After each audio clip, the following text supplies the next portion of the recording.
February 14th, 1943, 6:30 in the morning, Camp Swift, Texas. Joachim Weber had been trained to expect torture. Instead, the American guard handed him a plate of bacon, eggs, and real coffee. The German pilots stared at it like it was a bomb. The mess hall stretched before him, filled with 200 German prisoners of war. All of them sat in stunned silence. The only sounds were the scrape of metal forks against metal trays and the sizzle of bacon still cooking in the kitchen behind them. Steam rose from Weber's coffee cup, carrying with it a smell he hadn't experienced in 2 years. Real coffee. Not the bitter ersatz they'd been drinking in Germany since 1941. Not ground acorns or roasted grain. This was actual coffee. Weber's hands shook as he picked up his fork. 6 strips of bacon lay across his plate, glistening with fat. 4 scrambled eggs, still hot yellow as summer corn. Hash browns, crispy at the edges. 2 slices of white bread with butter, real butter, and a small dish of strawberry jam. He looked up at the American guard standing by the kitchen door. The man was watching him, but not with cruelty, not with hatred. The guard's face showed something Weber couldn't quite identify, something that looked almost like concern, like a father watching his son taste food for the first time. Weber picked up a strip of bacon. The meat was warm in his fingers. He brought it close to his face and inhaled.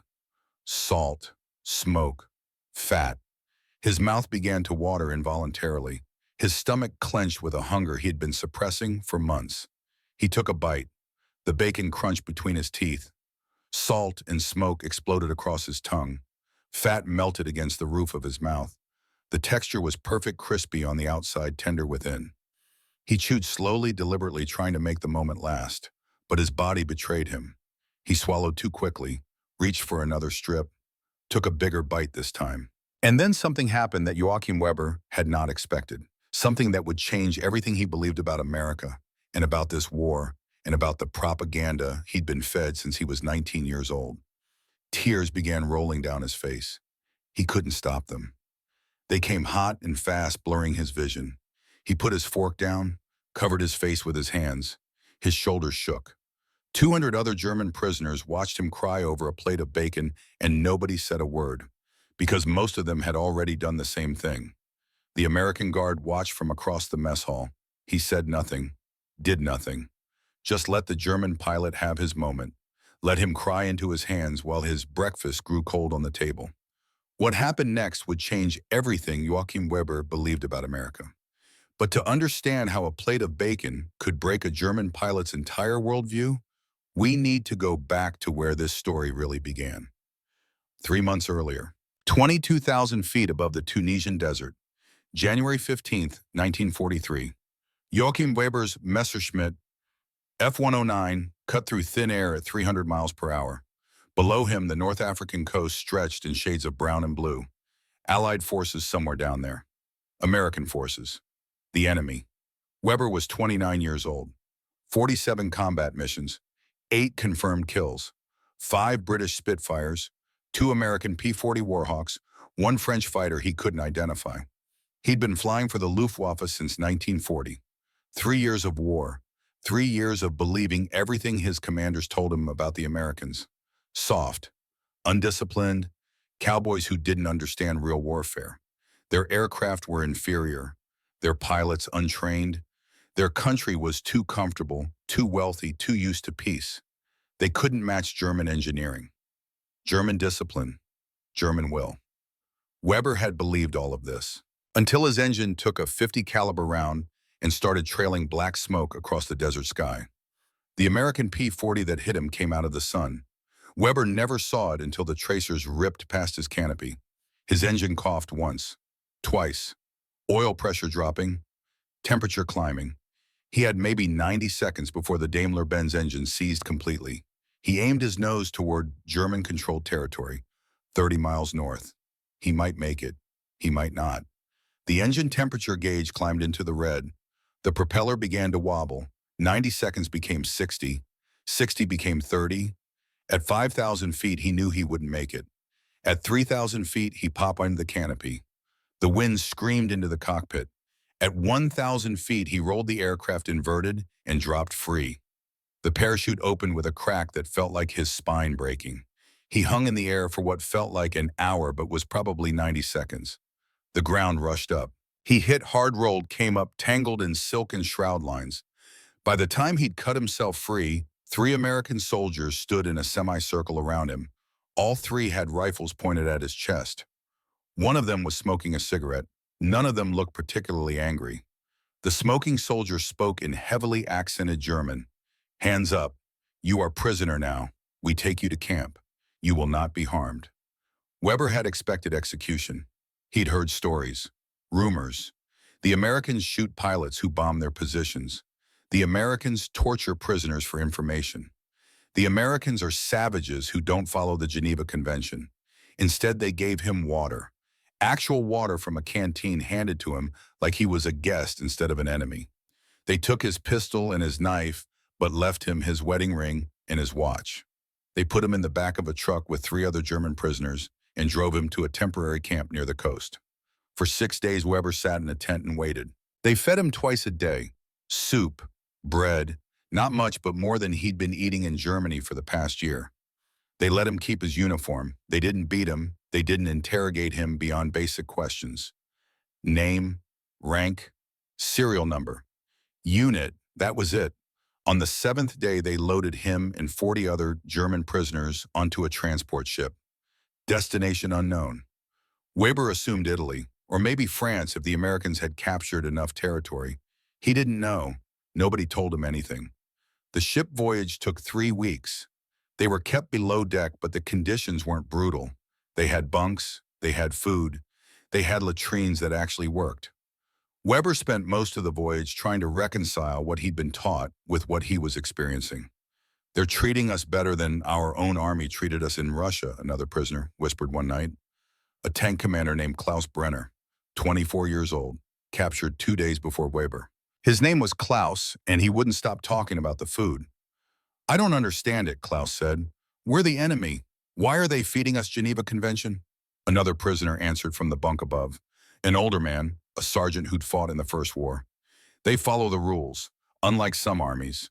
But this is better than the rules require," Klaus insisted. "This is almost generous." "Americans are rich," someone else said. "They can afford to be generous." "Or it's a trick," another voice added. "They're fattening us up for something." Weber said nothing. He lay on his bunk and thought about the American soldier who'd given him water. The man had smiled when he handed over the canteen. Smiled, like they were meeting at a cafe instead of a battlefield. Like Weber hadn't just been trying to kill Americans 60 seconds earlier. The ship docked at Norfolk, Virginia on February 10, 1943. Weber and his fellow prisoners were loaded onto a train. They traveled for 3 days through the American countryside. Weber pressed his face to the window and watched a country that looked nothing like the wasteland he'd been told to expect. Farms, enormous farms stretching to the horizon. Cattle grazing on green grass, towns with houses that weren't bombed, roads that weren't cratered, bridges that stood intact, people waving from train platforms, children running alongside the tracks, pointing at the German prisoners like they were exotic animals instead of enemies. "No bomb damage," Klaus whispered beside him. "Look, no bomb damage anywhere. They're too far from the fighting." Weber replied, "Wait until we get closer to the coast." But the coast was behind them now. They were traveling inland, west, through states Weber had only heard about in movies: Virginia, Tennessee, Arkansas, and finally Texas. Camp Swift sat in the middle of Texas scrubland, about 70 miles north of Houston.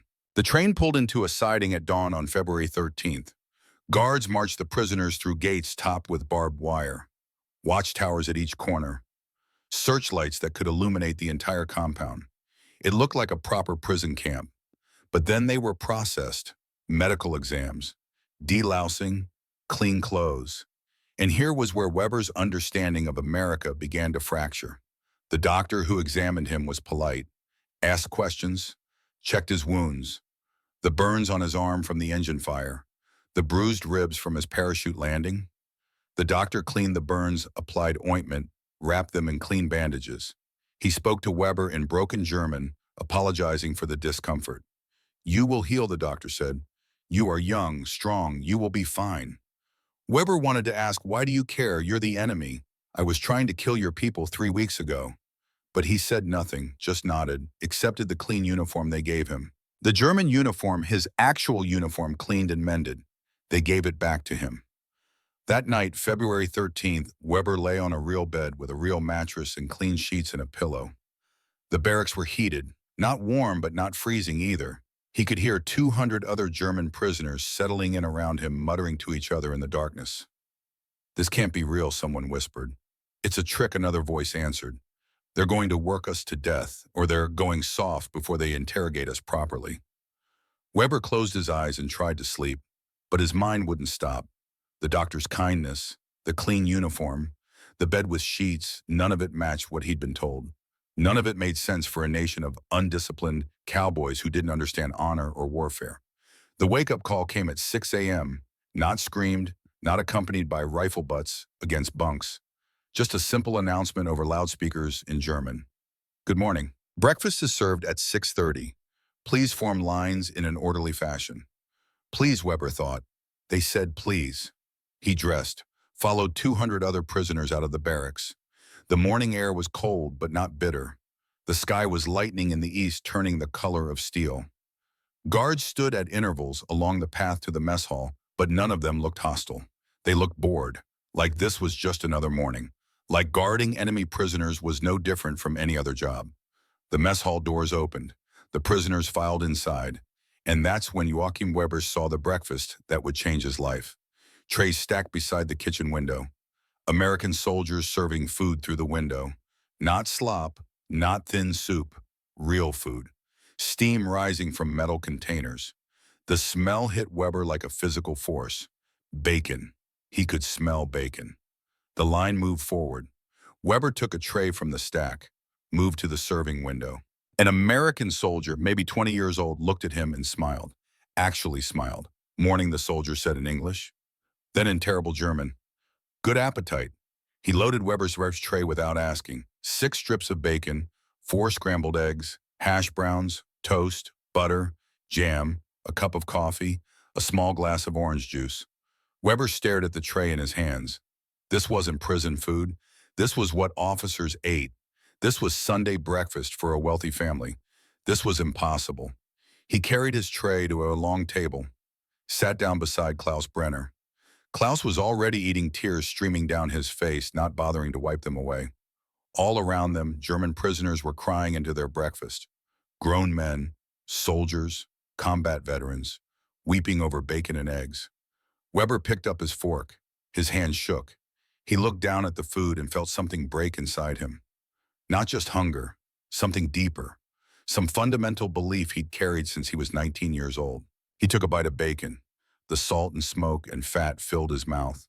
And Joachim Weber, Luftwaffe fighter pilot, 29 years old, 8 confirmed kills, began to cry. The American guard stood by the kitchen door and watched. He didn't laugh, didn't mock, didn't even smile. He just watched with that same expression Weber couldn't quite identify. That look that might have been concern or might have been something else. Something that looked almost like kindness. Weber put down his fork, covered his face with his hands. His shoulders shook. Klaus put a hand on his shoulder but said nothing. What was there to say? They'd been taught that Americans were the enemy, soft, weak, undisciplined. But soft people don't feed their prisoners better than the German army fed its own soldiers. Weak people don't show kindness to men who tried to kill them.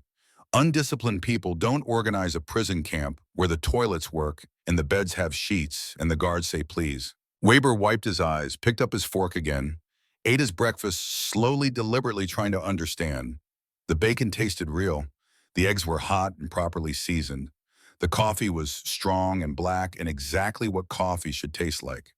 Nothing about this made sense. He looked around the mess hall. 200 German prisoners eating in near silence. Most of them crying or trying not to cry. The American guards watched but didn't interfere. They just let the Germans have their moment. Let them process whatever they were feeling. Let them come to terms with the fact that everything they'd been told was wrong. After breakfast, the prisoners were assigned to barracks groups, 20 men per barracks. Weber was in barracks 12 with Klaus and 18 others. They spent the morning getting oriented, learning the camp rules. Don't go near the fence. Don't start fights. Don't try to escape. Follow orders from the guards. Treat the staff with respect. In return, you'll be treated humanely according to the Geneva Convention. The Geneva Convention, the guards kept mentioning it, like it was sacred text, like it actually mattered to them. In Germany, Weber had heard of the Geneva Convention, but it was treated as a suggestion, a set of guidelines that applied when convenient. Here the Americans recited it like scripture. That afternoon, a camp administrator addressed the new prisoners in fluent German. His name was Captain Bradley. He was maybe 40 years old with gray at his temples and eyes that had seen combat. He stood before them without fear, without weapons, just a clipboard and a tired expression. "Gentlemen," Captain Bradley said, "you are prisoners of war of the United States Army. You will be treated in accordance with the Geneva Convention of 1929. That means you will be fed 3 meals a day. You will have access to medical care. You will be allowed to send and receive letters. You will not be tortured or abused. You will be given work assignments that do not support combat operations. And you will be paid 80 cents per day for your labor." A murmur ran through the crowd. Paid Klaus raised his hand. Captain Bradley nodded at him. Sir Klaus said carefully, "Did you say paid? We will be paid money." "Correct," Captain Bradley replied. 80 cents per day, which you can use at the camp commissary to purchase toiletries, cigarettes, candy writing, materials, whatever we have available. Another prisoner spoke up. "But sir, we are the enemy. We tried to kill Americans. Some of us succeeded. Why would you pay us?" "Because," Captain Bradley said, his voice flat and matter-of-fact, "you are prisoners of war, not slaves. The Geneva Convention requires that prisoners be paid for labor. We follow the Geneva Convention. That's what civilized nations do." He let that sink in for a moment, then continued, "Tomorrow you will be given work assignments. Some of you will work on farms. Some will work on construction projects. Some will work on the base itself, maintaining facilities. You will work 8 hours per day, 5 days per week. You will have Saturdays and Sundays off. You will be supervised but not mistreated. Do your job well and you'll have no problems." Questions, silence. 200 German prisoners staring at the American captain like he'd just described life on another planet. "Good," Captain Bradley said. "Welcome to Camp Swift. I hope your stay here is uneventful." Dismissed. The prisoners filed out of the administration building. Weber walked in a daze. Paid labor, 2 days off per week. Medical care, 3 hot meals a day. This wasn't a prison camp. This was better than the barracks he'd lived in while serving the Luftwaffe. Klaus walked beside him, shaking his head. "I don't understand these people," Klaus muttered. "We're the enemy. We killed their soldiers, and they're treating us like human beings." That night, Weber lay on his bunk and stared at the ceiling. His stomach was full for the first time in a year. His burns were bandaged and treated. His bed had clean sheets. And tomorrow, apparently, he'd be given them all and paid for his work. None of it matched the propaganda. None of it fit the narrative he'd been fed about American savagery and incompetence. He thought about the bacon breakfast, the way it had tasted, the way it had made him cry. He thought about the American soldier who'd smiled while serving him food, the doctor who'd apologized for the discomfort while treating his burns, Captain Bradley who'd explained the Geneva Convention like it was a promise instead of a suggestion. Maybe, Weber thought, maybe everything I was taught was a lie. Maybe the Americans aren't the enemy. Maybe we are.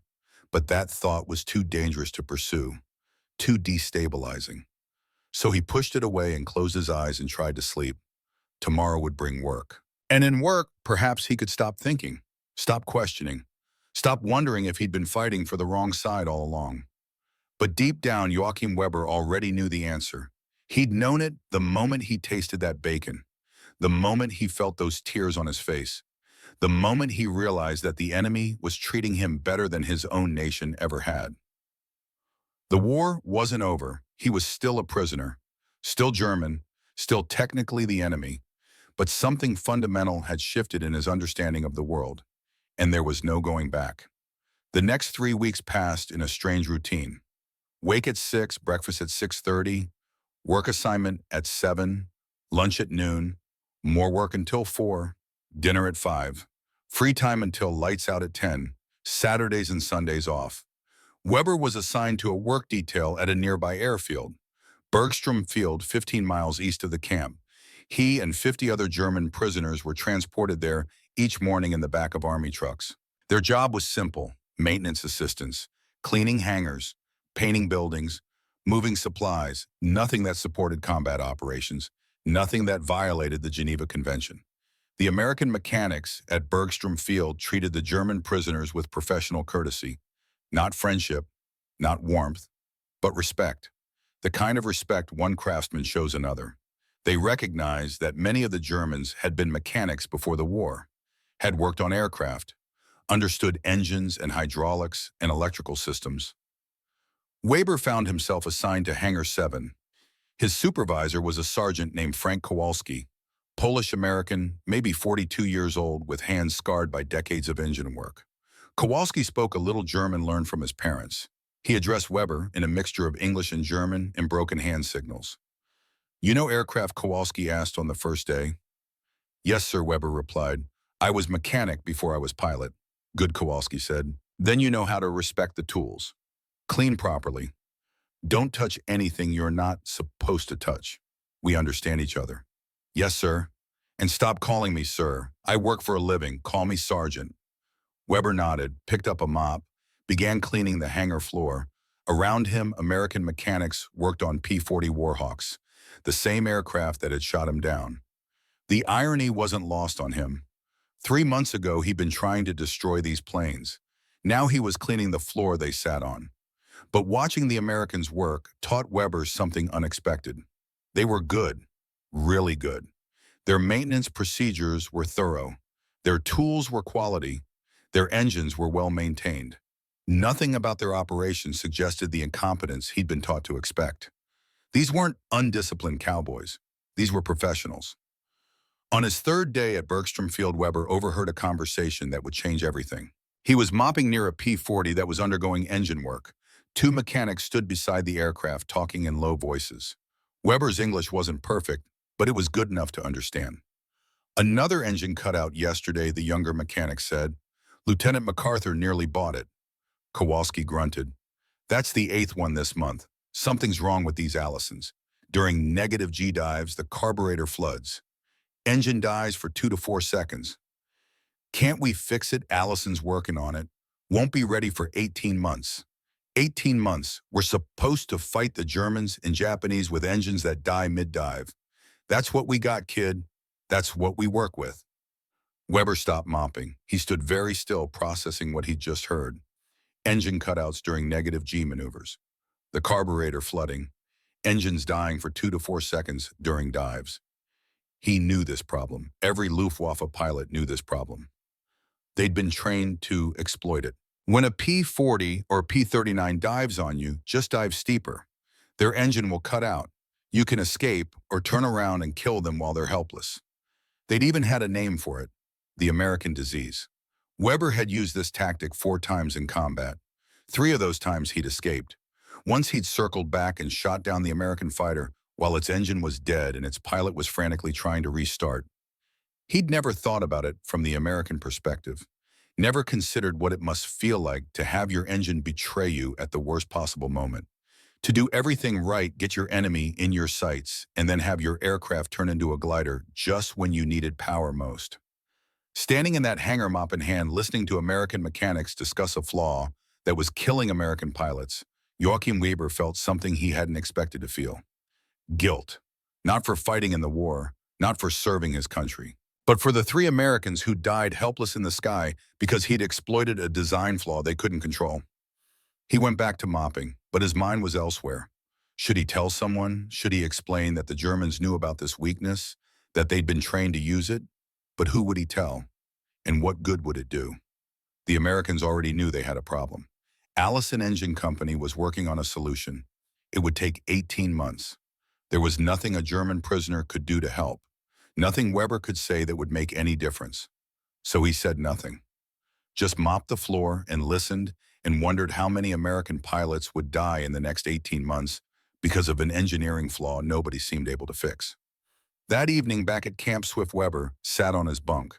Klaus was writing letters beside him.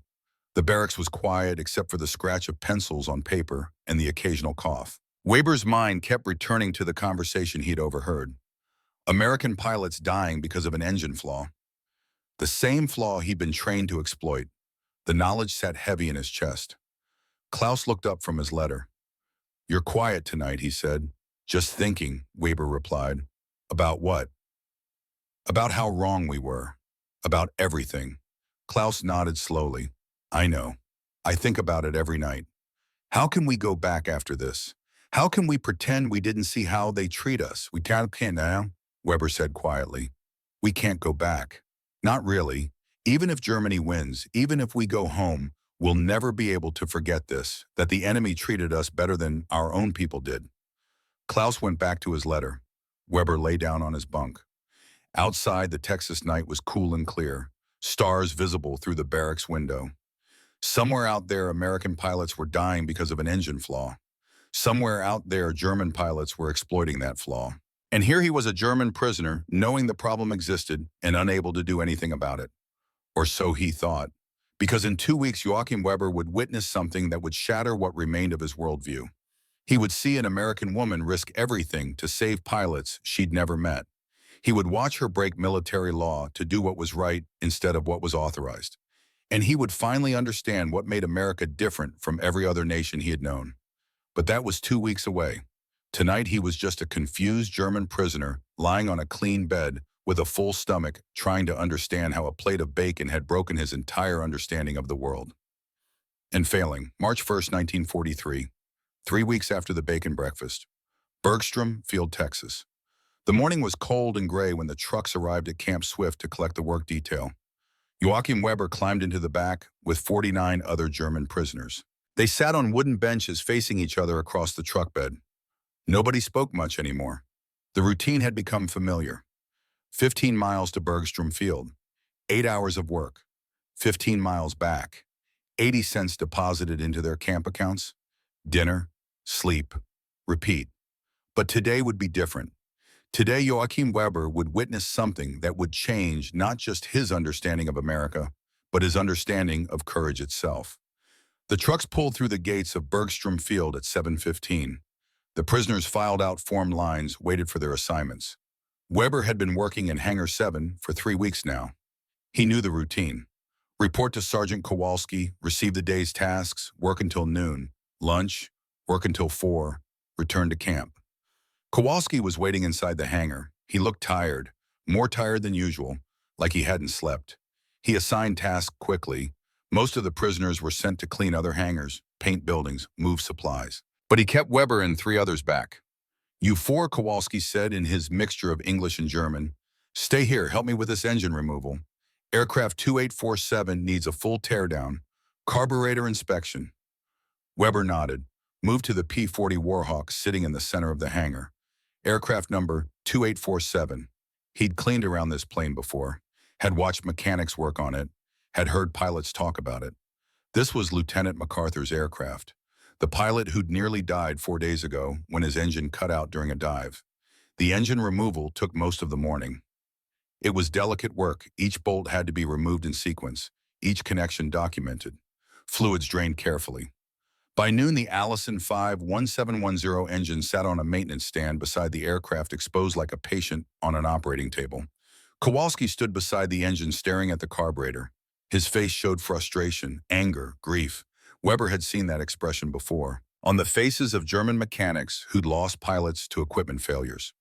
The look of a craftsman who knows his work isn't good enough, who knows men are dying because of problems he can't fix. Weber wanted to say something, wanted to offer some word of comfort, but what could he say? "I'm sorry your pilots are dying. I used to exploit this flaw to kill them." The words stayed locked in his throat. They broke for lunch at noon. The prisoners ate in a separate area away from the American personnel. Sandwiches and soup and coffee. Better food than Weber had eaten as a free man in Germany. He sat with Klaus and ate in silence. That afternoon, Weber was assigned to clean Hangar 8 adjacent to Hangar 7. He worked with a mop and bucket, making slow circles around parked aircraft. The work was mindless, gave him too much time to think. About the breakfast 3 weeks ago, about the guilt he felt for exploiting the engine flaw, about how strange it was to be mopping floors in an American airfield while his countrymen were still fighting. At 4 o'clock, the work detail ended. The prisoners formed lines by the trucks. But Kowalski pulled Weber aside. "You stay," Kowalski said. "Extra cleaning needed in Hangar 7. You get extra pay? 2 hours more?" Okay, Weber nodded. He didn't mind. 2 extra hours meant $1.60 instead of 80 cents. And it meant less time sitting in the barracks thinking about things he couldn't change. The trucks left without him. Kowalski led him back to Hangar 7, but there was no cleaning to do. The hangar floor was already spotless. Weber looked around confused. "Sit," Kowalski said, pointing to a workbench. "Rest. I have work to do. You just stay here. Don't go anywhere." Weber sat. Kowalski disappeared into an office at the back of the hangar. Weber could hear him on the telephone. Couldn't make out the words, just the tone. Urgent, concerned. The kind of voice a man uses when he's trying to solve a problem that keeps killing people. An hour passed. Weber sat on the workbench and watched the light fade outside the hangar doors. The other mechanics had gone home. The airfield was quiet. Just Kowalski in his office, and Weber on his workbench, and the silent rows of P-40S waiting for tomorrow's missions. At 6:30, Kowalski emerged from his office, looked at Weber, seemed to be deciding something. "You speak English?" Kowalski asked. "Good English." "Yes, sir. I mean, yes, Sergeant. I learned in school." Kowalski nodded slowly. "Then listen to me. What I'm about to tell you, you don't repeat. Not to other prisoners. Not to anyone. Understand? I understand. There's someone coming here tonight. Someone who might be able to fix the engine problem. But what she's doing, it's not authorized. It's not approved. If anyone finds out, she could go to prison. Military prison. You understand what I'm saying?" Weber understood. Someone was about to break the rules, and Kowalski wanted a witness, or wanted help, or maybe just wanted someone who understood engines to be present in case something went wrong. Whatever the reason, Weber was about to be part of something he shouldn't see. "I understand," Weber said. "I will say nothing." "Good. Now stay quiet. Stay in the shadows. Don't make yourself known, unless I tell you to." At 11:15 that night, Weber heard an engine. Not an aircraft engine. Something smaller, mechanical, growing louder. He stood in the shadows near the back of the hangar where Kowalski had positioned him. Watched as headlights swept across the hangar doors. The engine cut off. Footsteps approached.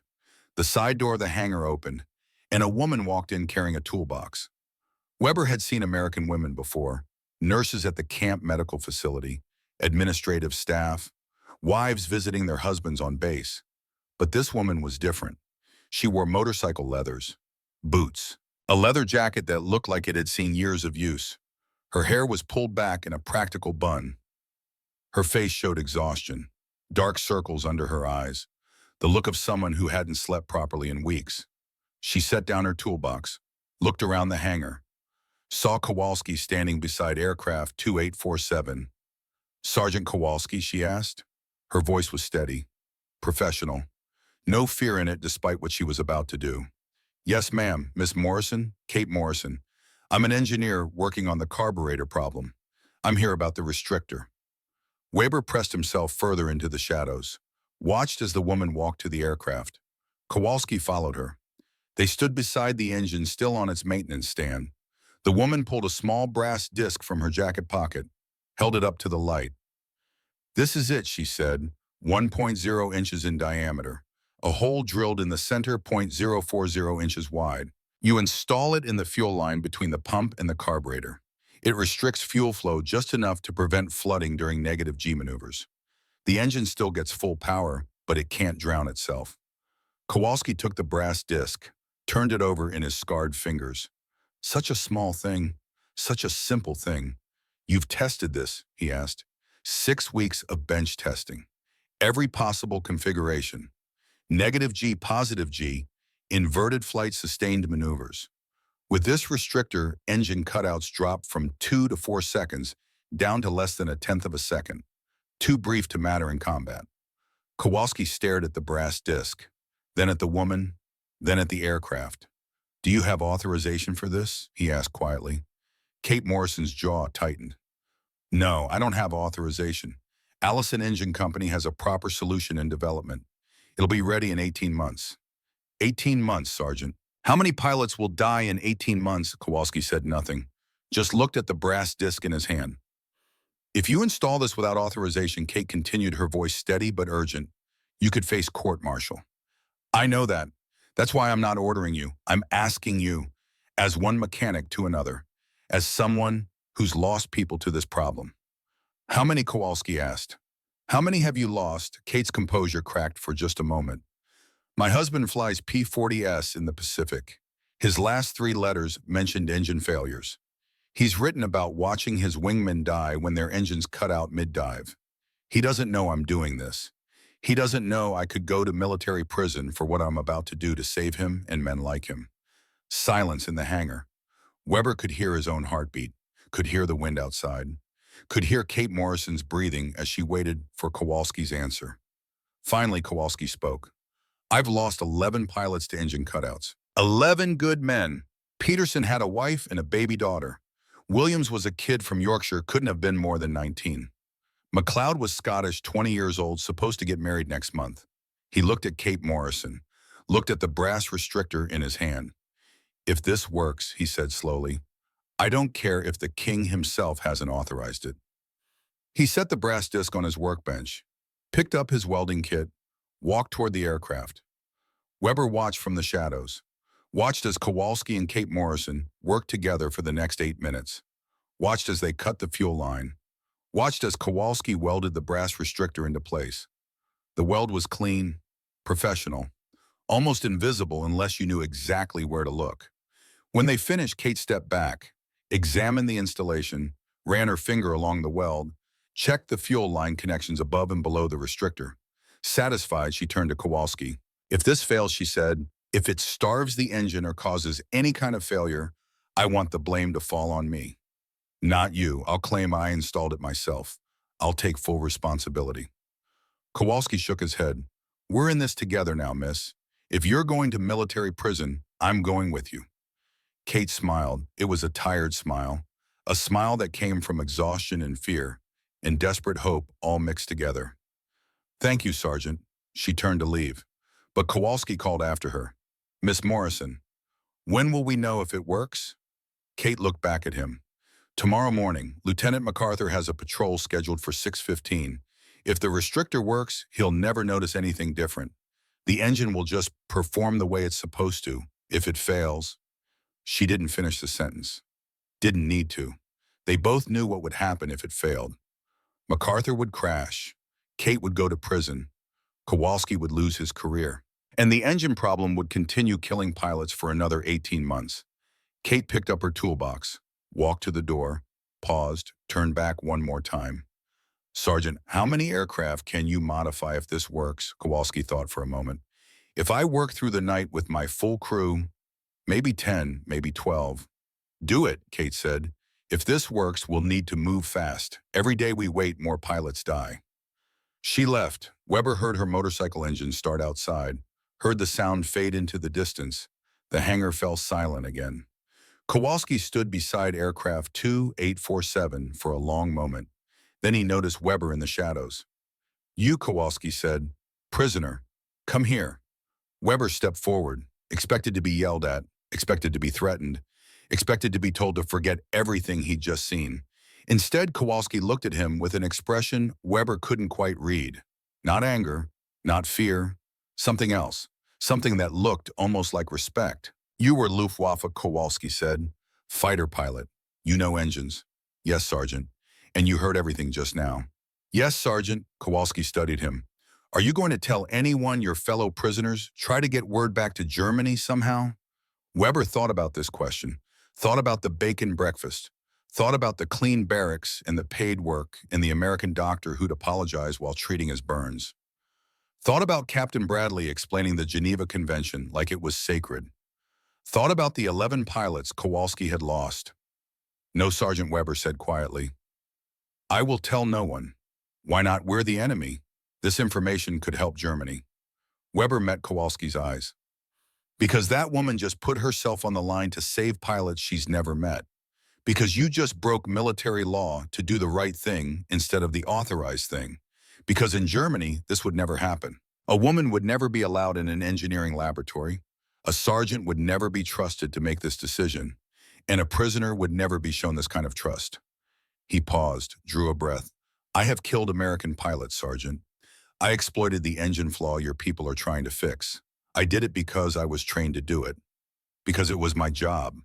But I never thought about what it meant from your perspective. Never considered what it felt like to have your aircraft betray you when you did everything right. Another pause. That woman, Miss Morrison, she is trying to save lives. Your lives. Lives of men who are my enemies, but she doesn't see enemies. She sees pilots who need help. And you don't see a prisoner standing here. You see a mechanic who understands engines. So no, Sergeant, I will not tell anyone.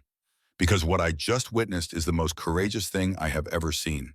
And I will not betray courage no matter whose flag it flies under. Kowalski stared at him for a long moment, then nodded slowly. You're not what I expected, he said. When they told us German prisoners would be working here, I expected arrogance. Expected you to look down on us. Expected Nazi true believers who'd rather die than admit we might be worth something. We are not all the same, Weber said, just as you are not all the same.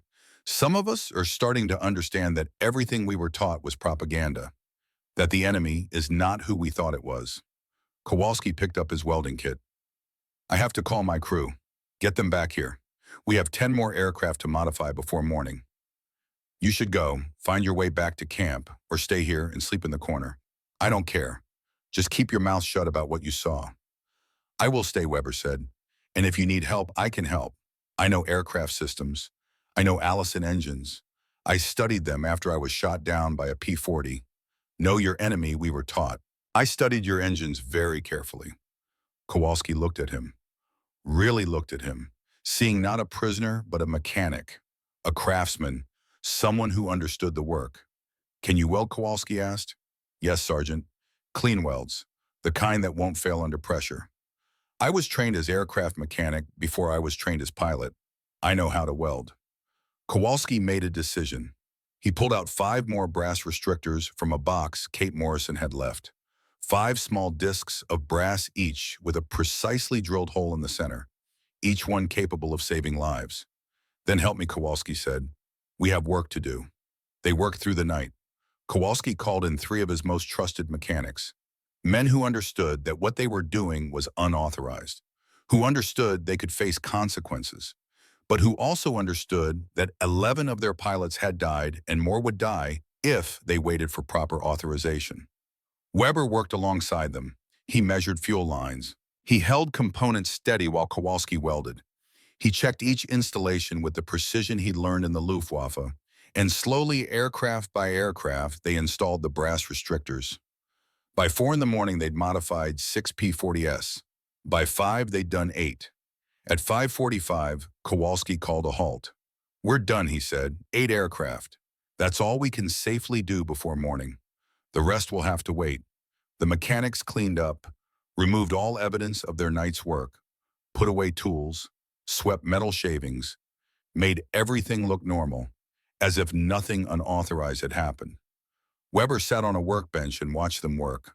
He was exhausted, hadn't slept in 24 hours, but he felt something he hadn't felt in a long time. Purpose. He'd spent the night helping to save American lives. He'd used his skills to aid the enemy, and somehow it felt more right than anything he'd done in 3 years of war. At 6 o'clock, American personnel began arriving for the day shift. Kowalski pulled Weber aside. You need to not be here, Kowalski said. Get back to camp. Tell them you fell asleep in Hangar 8. Tell them you're sorry. Take whatever punishment they give you. But don't mention what happened here. Weber nodded, started to leave. But Kowalski stopped him. Weber, thank you for your help, for your silence. I don't know why you did it, but thank you. Weber looked at the sergeant, at this man who'd broken military law to save lives, who trusted an enemy prisoner to help him do it.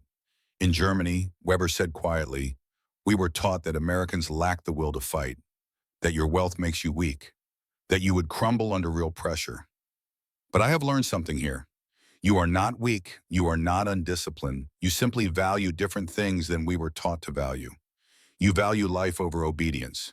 You value courage over procedure. And maybe that is why you will win this war. Not because you have more factories or more soldiers, but because you have people like Miss Morrison and like you, people who sacrifice their own safety to do what is right instead of what is authorized. He walked toward the door, paused, looked back. I hope the restrictor works, Sergeant. I hope your pilots live. And I hope someday I can tell people about what I witnessed here. About the woman who rode a motorcycle into the night to save men she never met. About the sergeant who trusted an enemy to help him break the rules.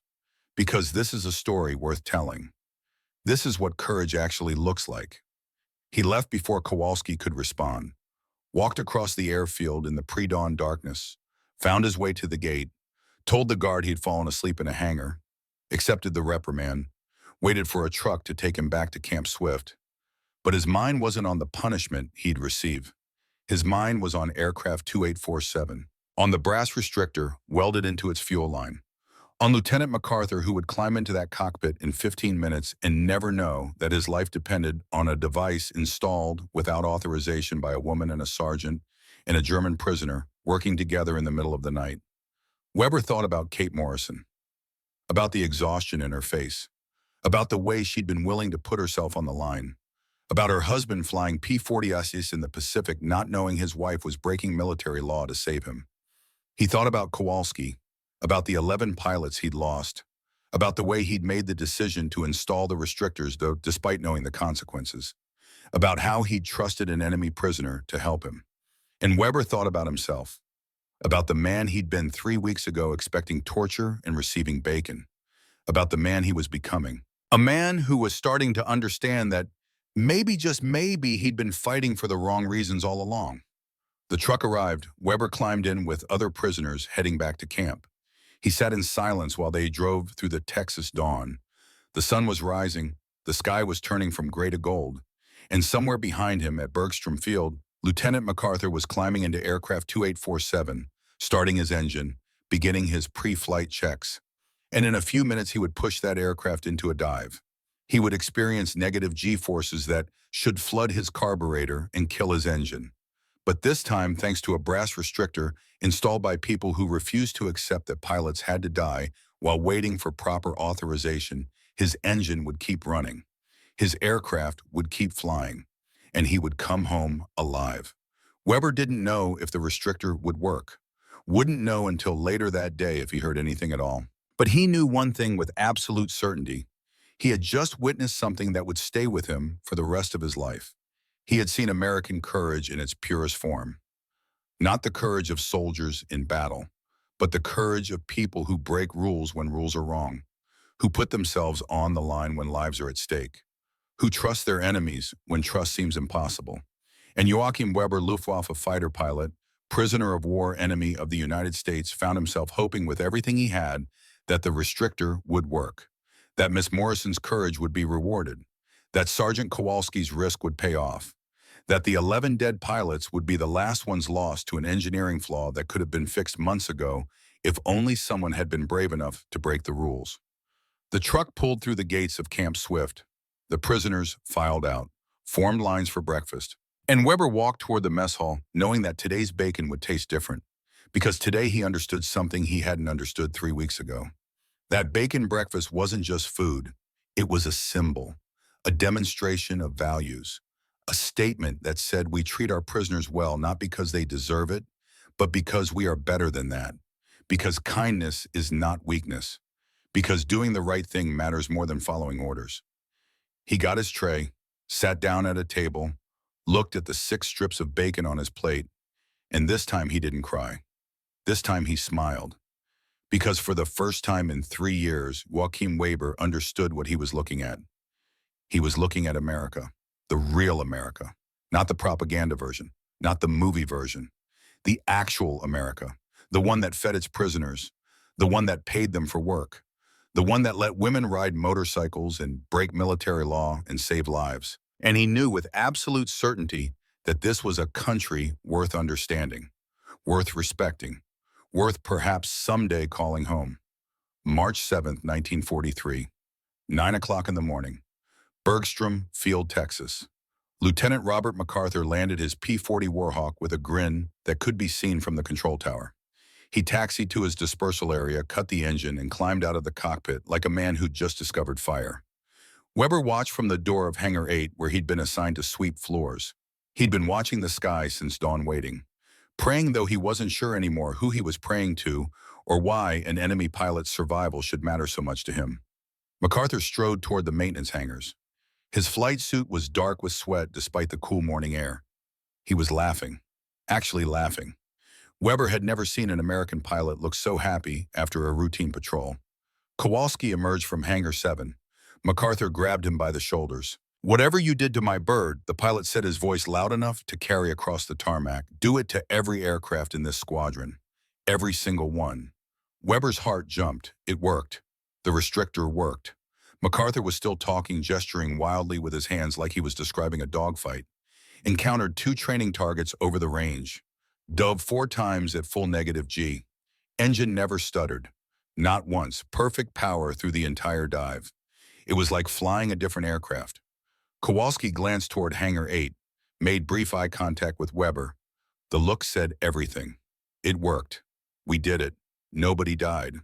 But then a jeep pulled up to the hangar area. A colonel stepped out. Weber recognized him from around the base.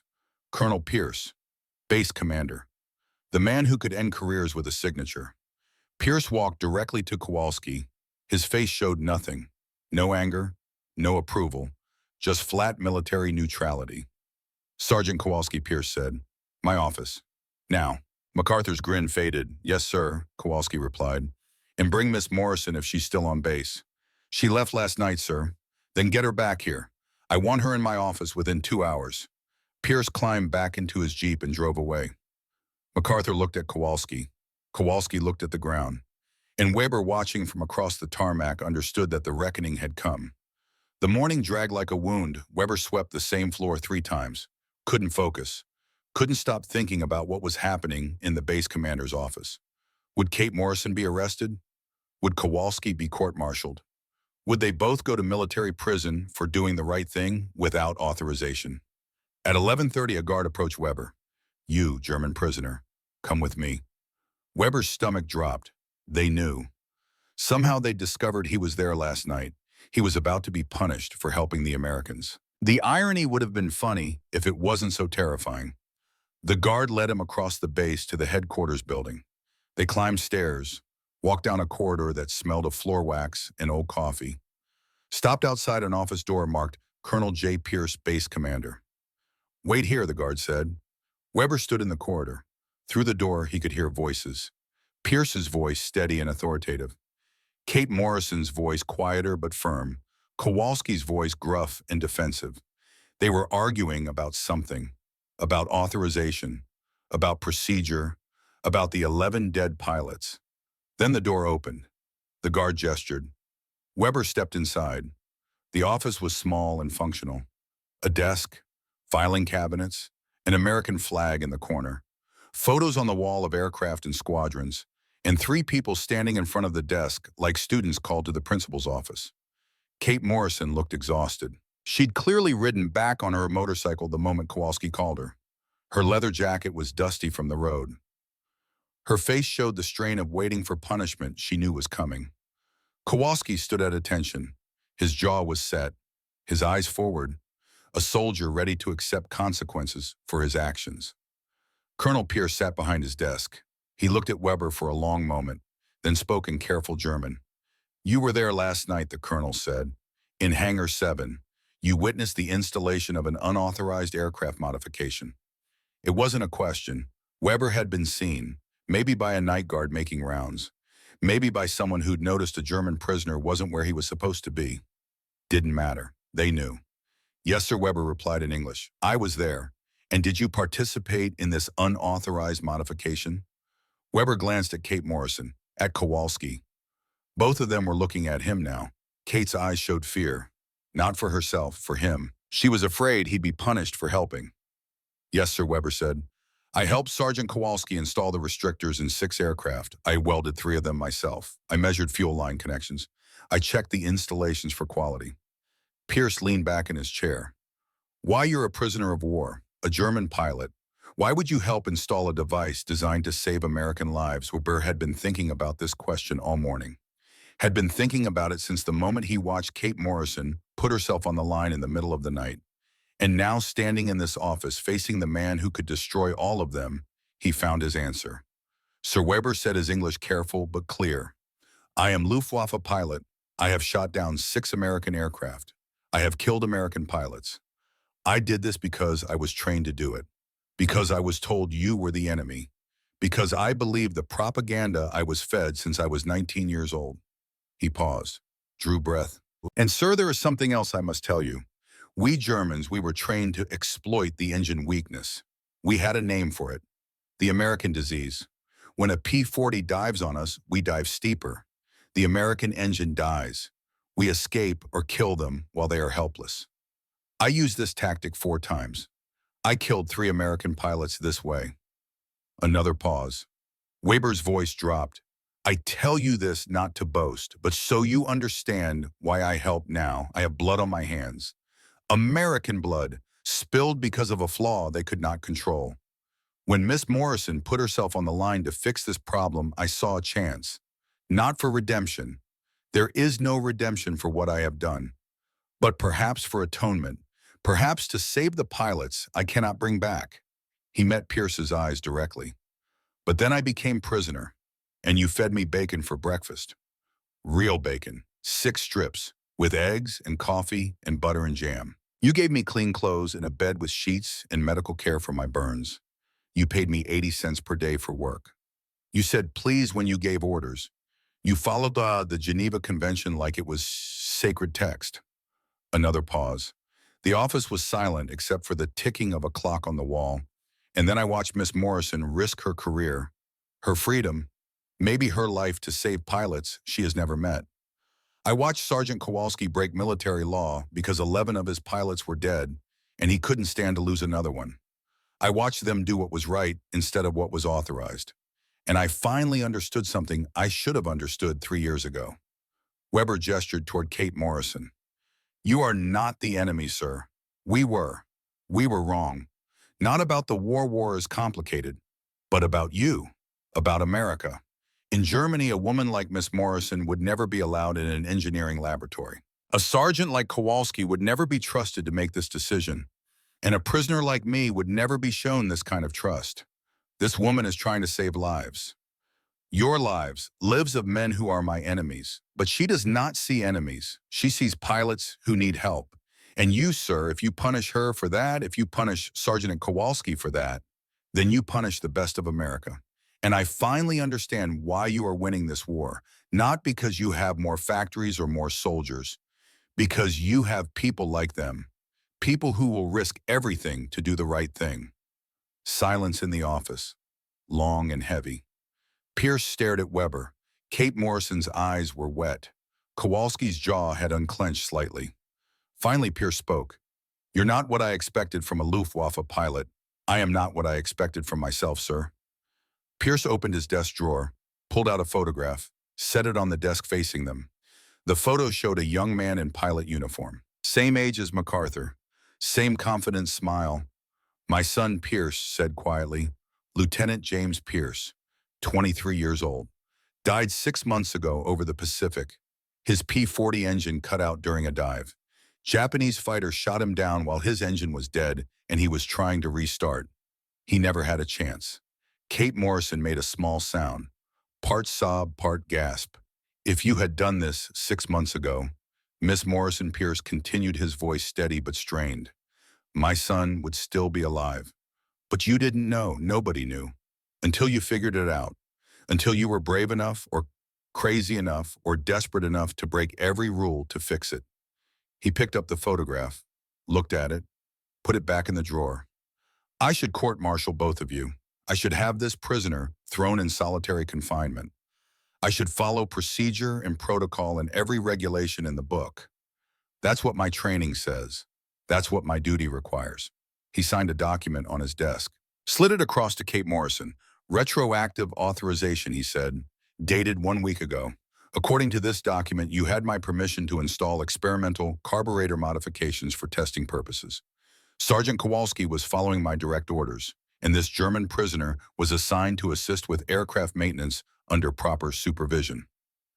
Kate Morrison stared at the document. Her hands shook as she picked it up. You're authorizing it. After the fact, I'm authorizing it before the fact, Pierce said. According to this document, which is dated March 1st, which is 6 days ago, which means everything you did was legal and proper and by the book. He looked at Kowalski. Sergeant, how many aircraft can you modify in the next 72 hours? All of them, sir. 144 P-40s at this base. If I have full crew and work around the clock. Do it. I want every aircraft at Bergstrom Field equipped with Morrison restrictors by end of day, March 10th. And I want Miss Morrison to train your crews personally. Make sure every installation is perfect. Yes, sir. Pierce turned to Weber. And you, prisoner. You're assigned to Sergeant Kowalski's crew for the duration of this project. You'll work under armed guard supervision. You'll be paid double rate for technical work. And when this is done, I'm writing a letter to your camp commander recommending you for additional privileges. You've earned them. Weber couldn't speak, could only nod. All of you dismissed, Pierce said, except the prisoner. You stay. Kate and Kowalski left. The door closed. Weber stood alone in front of Pierce's desk, wondering if this was where the real punishment began. Pierce studied him for a long moment, then spoke in German again. My parents came from Germany, he said. Stuttgart. They came to America in 1902, 41 years ago. They came for opportunity, for freedom, for a chance to build something better than what they left behind. He switched back to English. I grew up speaking German at home, English at school. I know both countries, both cultures, and I understand what it took for you to say what you said just now. To admit your side was wrong, to help your enemy, to confess you killed American pilots using the weakness we're trying to fix. That takes courage most men don't have. Thank you, sir. Don't thank me yet. I'm about to ask you something difficult. Something that might get you killed by your own people if they find out. Sir, the restrictors work. MacArthur proved that this morning. But we have thousands of aircraft across dozens of bases. Miss Morrison can't install them all. We need to scale this up. We need manufacturing. We need training programs. We need to convince other base commanders to authorize installation. Pierce leaned forward, and we need someone who can explain to other German prisoners why they should help, why they should assist with installations, why they should keep quiet about a modification that will save American lives at the cost of German ones. You want me to convince other prisoners to help you? I want you to tell them what you told me, that doing the right thing matters more than following orders, that courage is courage regardless of whose flag it flies under, that maybe, just maybe, this war would end faster if more people on both sides understood that we're not so different after all. Weber thought about this, about what it would mean, about the risk, about the other prisoners who still believed the propaganda, who would call him traitor, who might kill him in his sleep for helping Americans. But he also thought about the bacon breakfast, about Kate Morrison on her motorcycle, about Kowalski trusting him with a welding torch, about Lieutenant MacArthur landing with a grin because his engine hadn't failed. I will do it, Sir Weber said. I will talk to the other prisoners. I cannot promise they will listen, but I will try. That's all I ask. Dismissed, Weber walked out of the office in a daze, found Kate Morrison and Kowalski waiting in the corridor. Kate was crying, not from fear now, from relief, from exhaustion, from the overwhelming realization that she wasn't going to prison and her invention was going to save lives. Kowalski put a hand on Weber's shoulder. Thank you, he said simply. Weber nodded, couldn't speak. The weight of what had just happened was too much. He'd crossed a line. There was no going back now. He was no longer just a prisoner of war. He was something else, something without a name. Over the next 3 days, Weber worked alongside Kowalski's crew. They modified 144 aircraft at Bergstrom Field. Weber trained other German prisoners how to install the restrictors. Some refused, called him traitor, spat at him, but others listened. Others understood. Others had also eaten the bacon breakfast and wondered why the enemy was so kind. Klaus Brenner was one of the ones who understood. I'll help, he told Weber on the second day. Because you're right, everything we were taught was lies. And if helping Americans end this war faster means I get home to my family sooner, then I'll help. By March 10th, every P-40 at Bergstrom Field had a Morrison restrictor installed. The modifications were clean, professional, perfect. And then the phone calls started. Other bases had heard rumors. Bergstrom field pilots were suddenly winning dogfights they should have lost. Engine failure rates had dropped to nearly zero. Commanders wanted to know what had changed, what was different, how they could get it for their own squadrons. Kate Morrison spent the next 2 weeks traveling between bases across Texas and the Southwest, training mechanics, supervising installations. Weber went with her to 3 different camps, helping convince German prisoners to assist, explaining why it mattered. Why doing the right thing was more important than following propaganda. By the end of March, over 600 aircraft had been modified. By April, over 1,000. By May, nearly 2,000. The Morrison restrictor, as pilots were calling it, had become standard equipment, unofficial, unauthorized at the highest levels, but used everywhere because it worked and it saved lives. Weber watched all of this happen from his unique position as prisoner and participant. He saw American pilots landing with grins instead of frustration. He heard stories of successful dive attacks. He read casualty reports that showed fewer and fewer deaths from engine failures. And he thought about Kate Morrison, about her courage, about how one woman with a brass washer and a motorcycle had changed the course of aerial warfare because she refused to accept that men had to die while waiting for proper authorization. On March 15th, Kate visited Camp Swift. She came to inspect the POW working conditions for an official report, but she also came to see Weber. They met in the mess hall during lunch hour. She sat across from him at a table surrounded by 200 German prisoners who stared at this woman in motorcycle leathers like she was a visitor from another planet. "You spoke for me," Kate said. "Why?" "Because it was truth," Weber replied, "and I am tired of lies. You're Luftwaffe. You've killed American pilots. My husband might have fought against men from your squadron." "Yes, and I will have to live with that, but I cannot lie about courage when I see it. What you did was the most courageous thing I have ever witnessed. In Germany, it would have been impossible. Here it was necessary, and you did it anyway." Kate reached into her jacket pocket, pulled out something wrapped in cloth, set it on the table between them. "Unwrap it," she said. Weber unwrapped the cloth. Inside was a brass restrictor, one of the originals, the same design he'd helped install on 100 aircraft. "This saved American lives," Kate said. "But the idea is universal. Engineering doesn't have nationality. Solutions don't have flags. Maybe when this war is over, people will remember that. Maybe they'll remember that a German prisoner helped save American pilots. That enemies can work together when the goal is saving lives instead of taking them." Weber held the brass restrictor in his palm. Such a small thing, such a simple thing, but it represented something larger, something that gave him hope even in the middle of a war. "I will keep this always," he said, "as a reminder of what that courage is not following orders. Courage is breaking rules when rules are wrong. That strength is not discipline. Strength is doing the right thing even when it costs everything." Kate smiled. It was a tired smile, but genuine. "My husband would love to hear you call yourself a cowboy," she said. "Cowboy. In Germany, you were taught Americans are cowboys. Wild, undisciplined, no culture. But I see now what that means. Cowboys don't wait for permission. They see a problem and they fix it. They ride into the night and they do what needs to be done. Even if it breaks the rules, that's not weakness. That's strength." Weber looked at the brass restrictor in his hand, then at Kate Morrison, then around the mess hall at the other German prisoners who were listening to this conversation with expressions ranging from confusion to understanding. "Yes," he said quietly, "I think I am becoming a cowboy."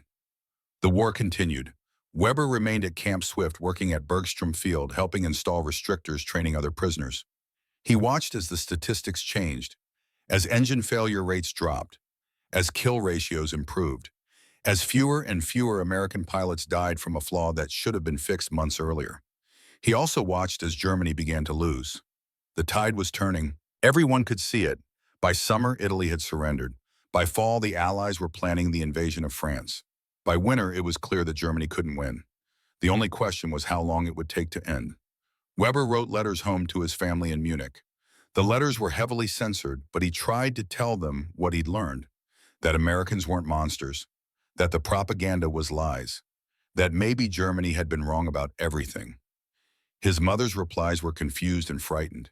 His father's replies were angry. They couldn't accept what he was saying, couldn't believe their son had been corrupted by the enemy. In August 1943, Weber wrote an unsent letter, a letter he kept in his footlocker, never mailed because the censors would never allow it through.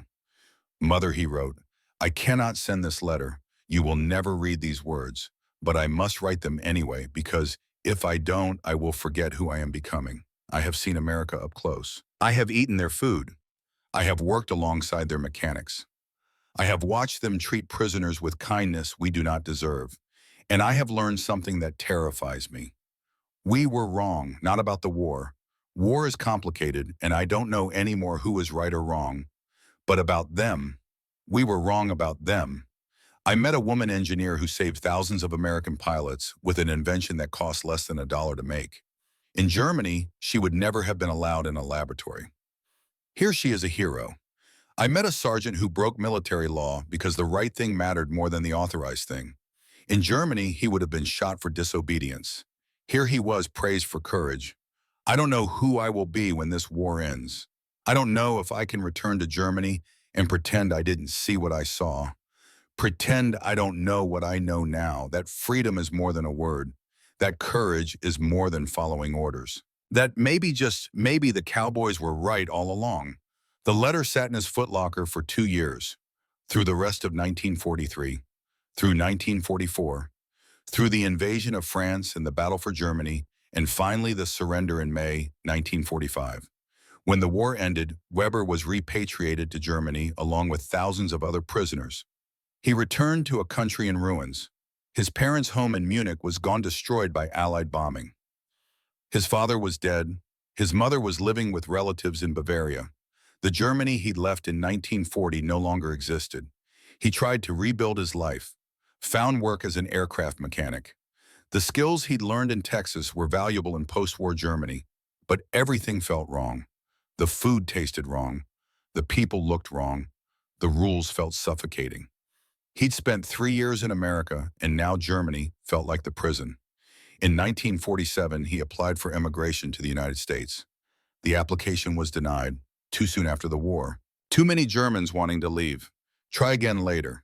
He tried again in 1950, denied again, but this time with a note, reapply in 1954. So he waited, worked, saved money, and kept the brass restrictor Kate Morrison had given him.